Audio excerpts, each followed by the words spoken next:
Welcome to the Marketing Rebellion. I am your host, Leila Cosgrove, and Australia.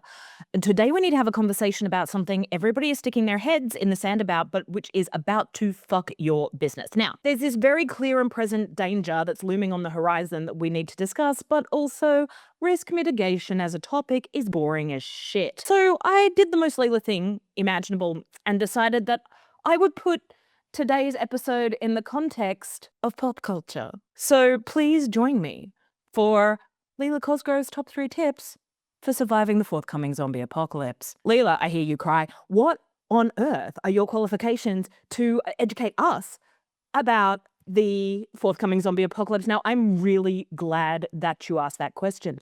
I first became obsessed with the zombie apocalypse probably when I watched Michael Jackson's Thriller. Probably started the zombie thing. I have to put this clear for you though. I am less fascinated by zombies per se and more fascinated by the end of the world, because for all I have personally done very well from capitalism, I see society's fucked. I see things are broken, and sometimes it feels like just clearing everything out and starting over would be really good. And I first became obsessed with this when I watched the miniseries of the Stephen King book, The Stand. Still one of the greatest miniseries ever made, even though obviously zero budget and maybe not done particularly well, but still spectacular story. From that moment on, completely obsessed with the idea of what am I going to do when the world ends? That's right. The Stephen King miniseries, The Stand, turned me into a prepper. Now, that might seem funny to you, but I just want to point out that when COVID hit, a whole bunch of my friends messaged me and they were like, Leila, we always thought you were just a little bit quirky. And now you're the only person we know who is not fighting it out for toilet paper and food. When my husband and I first met 20 years ago on an online dating site, before there were apps, there were hookup dating sites, and my ex-husband cheated on me, and I stalked him and then met my current husband, because apparently catfishing can work and work out very well sometimes. That's not the important part of the story. Anyway, I I got him. When I put the question in my profile, what's your contingency plan for the forthcoming zombie apocalypse? I do have to share with you guys how disturbed you would be about the number of men in Melbourne whose entire plan would be to have sex with the zombies, which shows a real issue with like consent and also like aliveness. And also the number of men who are like, well, come and save you. And I'm like, I don't need saving. I've been planning for this apocalypse for most of my life. But Gulliver, you see, was all like, well, I'd block off both ends of the veranda and then I'd jump down into the car and I'd get in my 4-wheel drive and I'd go to my country property. And I'm like, thank you. That is somebody who has thought through what would happen if zombies broke in here right now. And I just don't think I could be with somebody who hasn't like sat in a room and gone, if zombies broke in here right now, what would I do? So to get a little bit serious on you for a second, I am shocked at how not seriously Australian businesses right now are taking what is happening in Iran and what is about to happen to us in terms of petrol. You never know with this stuff, right? In February 2020, I was running events. I actually had a big 9-day event like a few weeks before COVID hit. And we were talking about it then. And it was in the news and we were having discussions. And I said to everybody, I was like, look, here's the thing.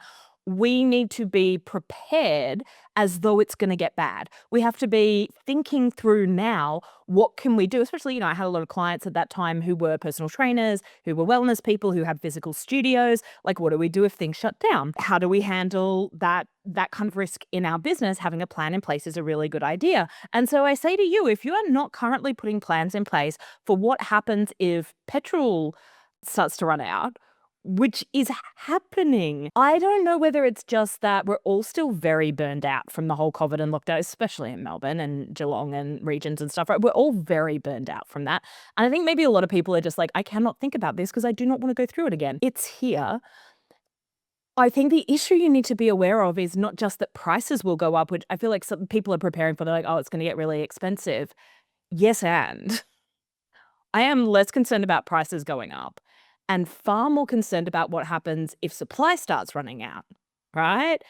Because that is possible. It is currently, if the trajectory that we're on continues, if nothing interrupts it, it's likely within the next few weeks that we're going to be in a situation where you're not going to be able to just grab petrol and just be like, oh, well, I'll just cut here some expenses to pay for it. Like, that's not going to be an option. The very worst scenario for this, right, sees us in a situation where there's no situation where there's no petrol coming into the country, right? But if we're talking about minimal amounts, then what we're going to see is a priority given to, I would say, public transport. I would say trains and buses will probably be a priority. Trucking for food, it will get more expensive, but the food will still be moving around. And then the rest of us will be on like bare line rations, which will be effectively a bit like lockdowns. Work from home, school from home. You'll still be able to walk around your neighborhood. It's not going to be like you can't leave your house, right? Because there's no danger. It's just we don't have the resource. Now, I'm not going to get political about this. I could, boy, could I. But both politics and risk mitigation are boring as shit. So let's talk about the top ways in which you can prepare your business for a zombie apocalypse / petrol shortage. Number one, simply how prepared you are before the apocalypse happens, right? Like, every zombie movie tells you this. The people who have no plan, like, how often do you sit there watching a zombie movie all the time and scream at them about how, like, obviously you don't go to a shopping center. Have you never seen Dawn of the Dead? Everybody knows you don't go shop. Everybody knows you don't go and find the army. Wherever the army is, it's guaranteed. Big groups of people, bad idea. Having thought it through, having pre-planned it is like 90% of the game. So you need to get out ahead right now of what the worst case scenario is for you and your business.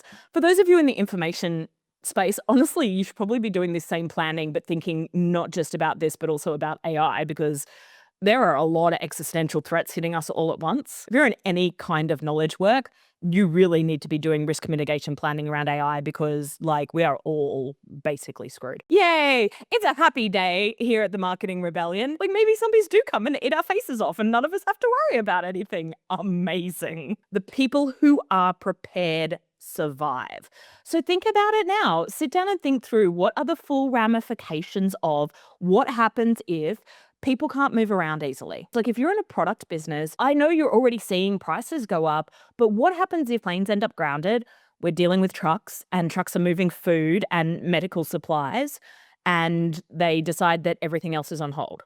Like, extreme example, but possible. What do you do in that scenario? How do you make things work? It's about having a plan in place, but it's also about getting out ahead of it. I have clients who work with very large corporations. I've said to them, I would be now going and saying to those clients, hey, are you contingency planning around this right now? Can I be looped into those plans? Because I'd like to be out ahead of how you plan to respond, so that I can make sure that I'm able to continue to provide service for you. Letting your clients know you know things are happening right now. You have a plan that scales up if necessary with other things that could happen down the track, right? But for now, this is how we're dealing with it. Communicating with people, I think, at this point is really crucial, and it shows that you're taking things seriously. And I think suppliers, particularly large organizations, and your suppliers will really appreciate that. You need to be thinking these things through, because the person who has a plan, who's gotten out ahead of it, is more likely to survive than somebody who's just thinking about it in the moment as it happens. Number two, if the streets are full of zombies, it is going to be very hard to get from one place to another, right? So we're going to have to assume that our homes are defensible, because if your home is not defensible, you're dead. And if you're dead, I'm not selling you anything, and your business is probably not your primary concern. So what we're going to focus on is, how do we deliver to people when they are surrounded by brain-eating zombies? Actually, this does sound real. Do you feel at the moment like you're sometimes surrounded by brain-eating zombies? Does it feel like the internet? Sometimes it feels like maybe the zombie apocalypse is already here. Kind of what happened during COVID. Like, we were all, not everybody else, myself included, we were all kind of zombies. We all were struggling with emotional regulation. We were all just kind of like moving through the day with this sense of heaviness of, when does this end, right? We don't know how long this is going to go on for. Just like then, that uncertainty is such a killer. It's such a heavy emotional and mental load to carry. We've been through this before. What do you do if you're somebody who wants to sell ethically? So this is the time you really need to be thinking about community. Community is such an overused word in business. Every brand thinks its Facebook page is a community. Your Facebook page is not a community. It's not connection. People don't care. When 2020 hit and nobody could be connected, all of a sudden it was really easy. You just did stuff on Zoom and everybody came to it. I'd been running webinars since 2011. And by the time we hit 2019, 2020, turn up rates on webinars were down to like 20 or 30%. Like people would sign up and just not turn up. And then 2020 hit and you did a webinar and 110% of like more people who registered, and people were sending it to other people and going, come to this thing. Like everybody turned up because they literally had nowhere else to go, right? So like in some ways that was easier. That's not going to be the case here. They are going to still have their kind of close ties and they'll still be within their community. So this is something I think is really important, is to start thinking about hyperlocality. What can you do within your area? For some of you, that's very easy if you're in already kind of services and stuff. If you're a chiropractor or an osteopath, probably won't be super affected unless you've got people who drive from really far distances. Whereas for people who are more online, it probably is going to be a bigger issue in a lot of ways. Number 3, know what it takes to be the final girl. There's always that last girl who survives everything. Do not be the guy who gets bit and lies to everybody about it and then infects everybody and then we have to leave our safe house. Don't be that guy.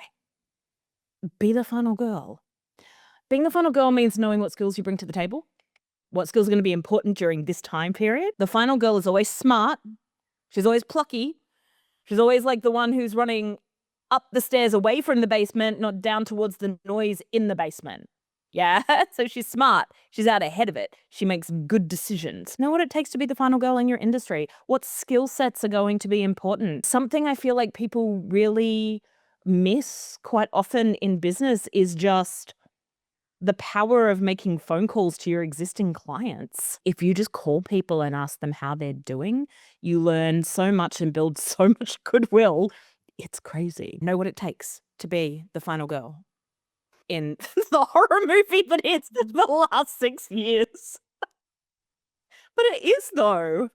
Like, God, I'm a fairly optimistic person, but it's been a lot of shit going down that none of us have control over the last 6 years. And this is what we needed. What we needed was a petrol shortage on top of everything else. I don't want to leave on this though. So this week I'd like to introduce you to a little segment that I like to call Boomers Don't Understand the Internet. In Boomers Don't Understand the Internet, I will be sharing with you some of the feedback I get from boomers on a daily basis. I think one of the things about boomers not understanding the internet, right, is that not only do they not understand the internet, they also don't understand how millennials/Gen Xers use the internet. If you say something shitty to me on the internet, best believe I screenshot it immediately. Within 3 seconds, I have screenshot that comment and it's in my file. Because I know the game. I understand what happens next. The bit where you like start to delete stuff and then think that you'll be like, nah, I never said that. Oh, sure you did. And I have the screenshots to prove it. So when Max came in and started like attacking me, and my only response was, okay, boomer, because sometimes the best thing to do is just say, okay, boomer, because it really upsets them. Max posted the following: she's, meaning me, Leela, just a self-important, loud-mouthed piece of excrement, and I agree with you. Someone told me that engaging with idiots is like seeing dog shit on the footpath and willingly stepping in it. So that's Max Borthwick, who has an MBA. If you know Max, tell him I said hi. He's in sales and marketing management, specializing in the property industry. A misogynistic boomer in the property industry? Needle in a haystack. Absolutely nuts. This is my favorite thing about boomers not understanding the internet, is you say stop marketing like a boomer, literally what I said, and you're a piece of, I'm an idiot? Self-important loudmouth. Loudmouth is my favorite insult from men. You're opinionated. Yes, I am. I have a lot of opinions. Would you like to hear about them? I have a podcast. Sign up. Self-important, yes. Loudmouth, absolutely. Piece of excrement. He couldn't even say shit. Like, just call me a piece of shit. Just do it. If you're going to go there, just go, like, boomers have the courage to go there. I called Max out on being a misogynist, at which point he deleted the post. And then said that he hadn't said it. I, of course, had taken a screenshot pretty much immediately, millennial, and was able to post that back to him, at which point he blocked me. One of the things I want to point out about this, and I did point it out in the last newsletter, but for those of you who didn't read it, who didn't see it, here's the thing. I've had 73 comments on that ad, and I've had over 500 signups to the newsletter from that same ad. And I think this is the thing you have to remember, because, the latest is some woman on there being like, people are trying to tell you how they feel about this. And I'm like, cool. There's the people who I'm not targeting who are telling me that they don't like it. And then there's the people who I am targeting who are voting with their feet. So why would I listen to people that I don't really want to work with over the people who I do want to work with who are saying they really like it? Some people think marketing is about being nice to everybody all of the time and just going along to get along. And that's all well and good, but it doesn't really create any kind of interest or any kind of an interesting business. And I have an Aries stellium, you guys. Aries is a fire sign. It's kind of like the fire sign. 3 Aries placements in my astrological chart. Mine are in Mercury, Mars, and Venus. Mercury, which is mercurial, which is very much about business and communication. Mars, which is all about like, let's go to war. And then Venus, which is relationships. And ask my husband what that's like. He's a Sagittarius. So it's Sagittarius and Aries. There's a lot of fire. We're very passionate about things. This is how I communicate. That's how I've always communicated. And it served me relatively well.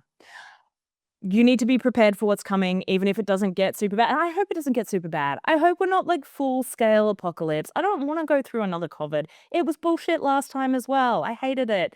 Nobody wants to do that again. But you need to have your business prepared now for what might happen, because frankly, the kind of like timelines we're looking at are soon. I'm not talking about something that's happening in 6 months' time. I'm talking about something that could be a problem in the next 3 to 4 weeks, which is why I felt like I had to do an episode about it, even though I mainly just want to talk about pop culture. But then we talked about the zombie apocalypse. I really feel like if I had a Jeopardy category, it would be zombie apocalypse movies and TV shows. That whole Jeopardy line I stole from Douglas Copeland. I just basically like anything that's about the end of the world. But I don't actually want to live through the end of the world. Maybe I do. No, you know what it is? It's not that I don't want to live through the end of the world. It's that I don't want to live through these, like, the apocalypse I prepared for is like food stores, and I have a country property and I know where to go. And it's like the society like crumbling, but fast.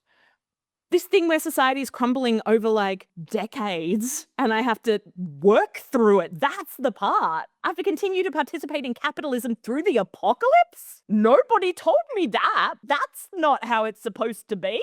That's the part I don't want. If we're going to have an apocalypse, it's got to be either a proper apocalypse or no apocalypse. You heard it here first. Till next time, stop marketing like a boomer.